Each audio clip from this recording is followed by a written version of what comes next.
can I ask you a question at this point? I know, yeah, now we are talking about companies, we are talking about corporates. Now, how does that translate into your program where you're talking about personal branding? Say I'm just an entrepreneur, or say I'm say apart from my work with the Marga Institute, I have this kind of a boutique type of PR consultancy with, called Avanka. And I'm thinking of branding of that, but I'm also thinking of my own branding as Amar Gunatilak. Okay, can you tell me a little bit about, okay, if I want to join this program, what kind of benefit it would give me as a person? Good question once again. Yes, let's talk about you. Let's talk about, what's so special about you. So you were talking about the fact that you are at Marg, okay? And let me ask you the question, right? There's so many people who are actually losing their jobs these days, right? And some people are just holding on to their jobs for dear life, right? Not sure when they're gonna get that phone call to say, we're sorry, but we have to lay off people and, you got to go. Now tell me, what's to stop you from getting fired over the next guy? What makes you so special? Why should the company hang on to you?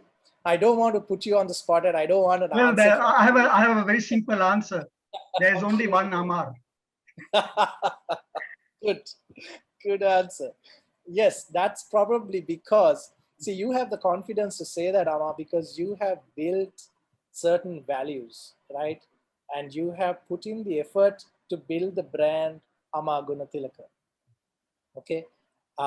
But there are many people out there who haven't really done this, who haven't really found a way to differentiate themselves, to make them indispensable. Of course, the famous saying goes, no one is indispensable. But in a competitive world, and especially in a time like this, you want to make that decision hard for your boss. You want to make it really hard. You want him to really think, hey, can I really do without this guy? Or maybe I can do without the other guy.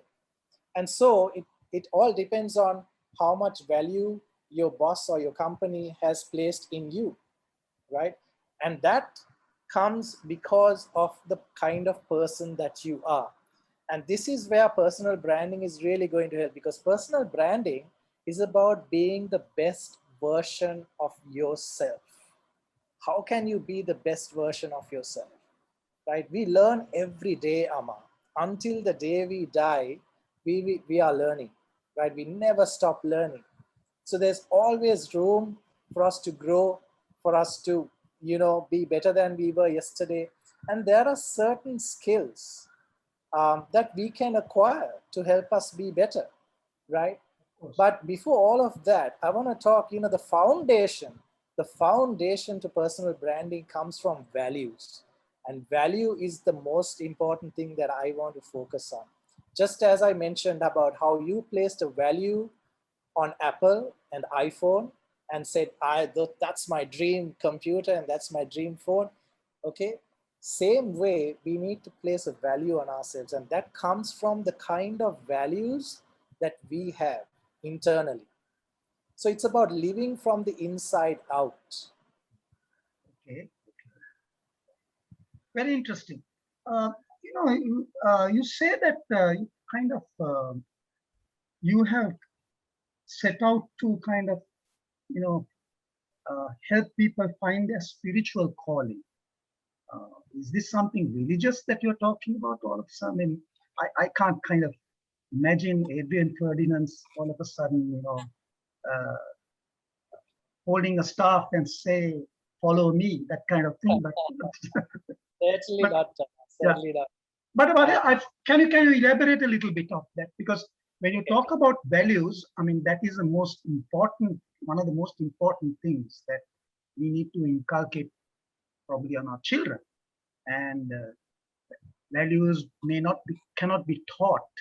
It has to be kind of passed on. People need to see that importance of it. You can't put people in a classroom and teach them values, right?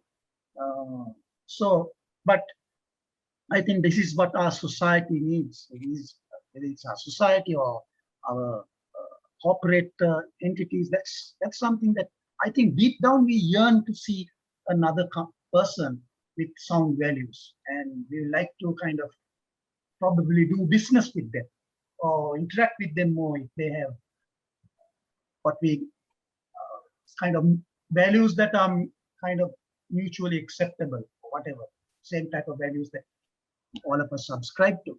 So I'm very intrigued by this particular point when you spoke to me about this, you're enriching the human spirit, and you're talking about, that you are set out to actually moved a little bit away from advertising. Of course, you're still there, you have companies there, to kind of to find your kind of spiritual callings. I know we are pressed for time, but I'm very, very interested to find out about this, because maybe that's there are life coaches, trainers, facilitators, a lot of people out there. And is this your differentiator? Is this your kind of brand or what? Well, yes, Amma, absolutely. This is truly a spiritual calling for me, and I sense this upon my life in a very strong way. It happened when I was actually just 25 years old. When I got this, sense in that this is something that I was called to do. This is what I was born to do.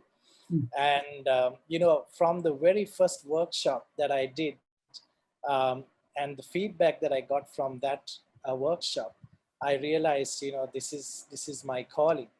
And that was a spiritual awakening for me. And I want people to have this same spiritual awakening. And it's not about whether you're a Buddhist or a Christian or a Hindu. We can all have this spiritual awakening. We can tap into.